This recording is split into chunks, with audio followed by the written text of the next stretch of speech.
Hi friends, ఈరోజు super Splendor BS6 మన దగ్గరికి బండి అయితే వచ్చింది.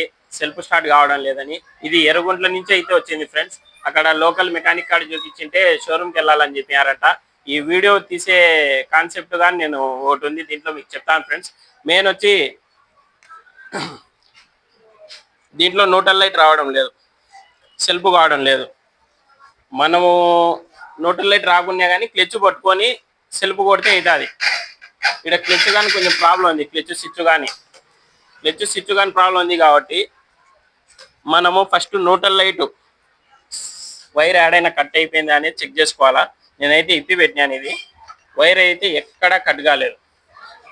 మనకు ఇక్కడ లోపల చిన్న పిన్ వస్తుంది ఫ్రెండ్స్, స్ప్రింగ్ మాదిరి.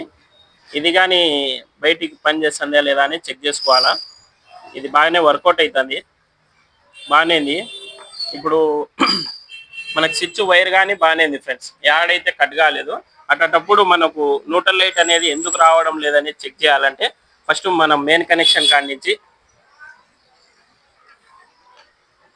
తీసేసి మనకు మెయిన్ కనెక్షన్ కాడి నుంచి ఒక వైర్ దీంట్లో కనెక్షన్ చేసుకొని,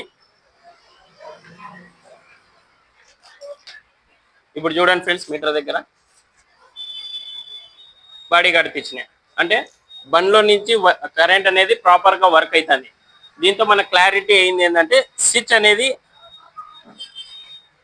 న్యూట్రల్ స్విచ్ అనేది చెడిపోయింది. నేను కొత్త స్విచ్ అయితే తెచ్చుకున్నా ఫ్రెండ్స్. ఇప్పుడు ఇది నేను కొత్త స్విచ్ అయితే తెచ్చుకున్నా, ఇది ఫిట్ చేసి చూద్దాము స్విచ్ ప్రాబ్లమా కాదా అనేది. కొత్త స్విచ్ అయితే ఫిట్టింగ్ చేసుకున్నా ఫ్రెండ్స్. ఇప్పుడు వర్కౌట్ అవుతుంది లేదని చూడాలి. న్యూట్రల్ అయితే వచ్చేసింది ఫ్రెండ్స్.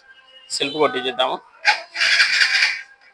సెల్ఫ్ అయితే అవుతుంది సార్ ఫ్రెండ్స్ ప్రాపర్గా. ట్యాంకీ లేదు కాబట్టి, పెట్రోల్ లేదు కాబట్టి స్టార్ట్ కావడం లేదు ప్రియంట్. ఇంతే ఫ్రెండ్స్, ఇది చిన్న ట్రిక్ మాత్రమే. నేను ఈ వీడియో చేసే కంటెంట్ ఏంటంటే, మన మెకానిక్ సోదరులు ప్రతి దానికి భయపడి షోరూమ్ అంటున్నారు.